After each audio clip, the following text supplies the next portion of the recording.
Barrister Umair Niazi इस वक्त हमारे साथ मौजूद हैं। अडयाला जेल की खबरें बड़ी रखते हैं और इस वक्त क्या चल रहा है ये इनसे जानेंगे। और कल असम्बली के अंदर जो अपोजिशन ने जिस तरह से एहतजाज किया, गवर्नमेंट जो है वो ये कह रही है कि ये संजीदा नहीं है, इनका कोई नारा जो है बस खान की रिहाई है और इसके अलावा कुछ नहीं चाहते, डील चाहते हैं और डील के लिए असम्बली का माहौल ख़राब करते हैं, डील के लिए सारा मुल्क जो है वो तबाह कर रहे हैं। तो न्याजी साहब, सवाल तो आपने सुन ही लिया कि आप जो है फ्लोर के ऊपर कल जो ऊ के नारे भी लगाए जा रहे थे, इमरान खान की कैदी नंबर 804 के नारे भी हाउस के अंदर लगे। गवर्नमेंट जो है वो नारों में नहीं आ रही है ऐसा लग रहा है, और एहतजाज भी आप करते हैं डी चौक में, वो वहाँ से भी भगा देते हैं, हाउस के अंदर भी नहीं चल रही। पीटीआई क्या करेगी? पीटीआई ने अवाम का एक मैंडेट लेके आई है, अवाम की उमंगों की तर्जुमानी कर रही है। पीटीआई को वोट किस चीज़ का मिला है? इमरान खान को रिहा कराने का। इमरान खान के बंद किया हुआ, अगर इमरान खान के केसेस के हालात देख लें कि पिछले 3 हफ्ते से क्या हो रहा है कि अभी जज भी नहीं आता, पहले पता चल जाता है कि आज इधर कार्रवाई नहीं होगी।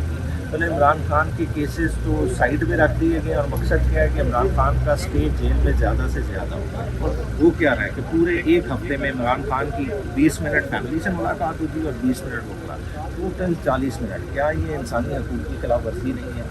एक बड़ी जमात का लीडर, और जिस तरह के टाइम चल रहे हैं, आगे बजट का सेशन है, बाकी और सारे मामलात हैं, उनमें पार्टी ने कंसल्ट करना होता है। ये ज़बानबंदी कौन करा रहा है?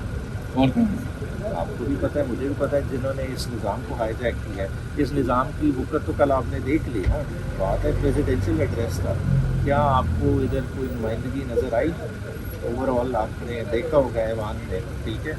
तो ये सारी चीज़ें नज़र आ रही हैं कि किस तरह से ये निज़ाम चल रहा है। और दूसरा प्रेसिडेंशियल, आप तकरीर की बात कर रहे थे कि उसमें हमने शोर डाला, ठीक है, शोर हक बजाने जा रहा है, तो हमें प्रेसिडेंट की हिसाब से इख्तलाफ नहीं है। वहाँ से क्या प्रोडक्शन ऑर्डर इम्प्लीमेंट हो रहे हैं? क्या आपने एजाज चौधरी जो सेनेटर हमारे हैं, ठीक है, 1.5 साल से अंदर है, हाँ, क्या उनका हक नहीं था कि कल वो इधर होते? क्या मियाँ गौस जो एम ने, उनका हक नहीं था वो होते? तो फिर इसमें हक बजाने में, बचाने में। और आपने तकरीर में भी क्या चीज़ हाईलाइट की? आपने तो बस यही शो किया कि आप एक सिंध के नुमाइंदे हैं, सिंध की आपने बात की, बाकी आपको ना मुल्क में दहशतगर्दी नज़र आई कि दहशतगर्दी ने किस तरह से जो है ना हमारे मामलात को लपेट में लिया है। हमारे पास क्या वे फॉरवर्ड है? किसान का कोई पुरसाने हाल नहीं है, कपास का क्या करना है? जीएसटी का बड़ा इस वक्त बर्निंग इशू है कि बाहर की कॉटन इस वक्त सस्ती है। हल क्या है न्याजी साहब?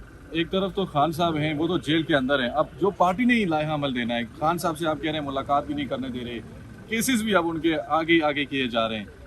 What's the solution? सोल्यूशन यही है कि देखें, आपको जो है ना, अगर पार्लियामान की आवाज़ आपकी नहीं पहुंच रही और ताकि आपको जो अपने रेलेवेंट हदफ तक आप नहीं पहुंच रही, तो फिर आपको ज़ाहिर बात है सड़कों का रुख करना पड़ेगा। और उसके लिए जो हिकमत अमली तैयार हो रही है, तो अपोजिशन इत्तेहाद बना रहे हैं, उसको सीरियसली लेना पड़ेगा, उस पर जल्द अज जल्द काम करना चाहिए।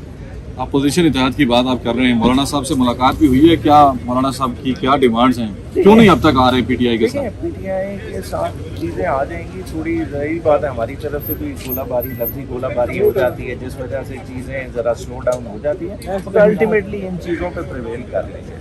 Thank you.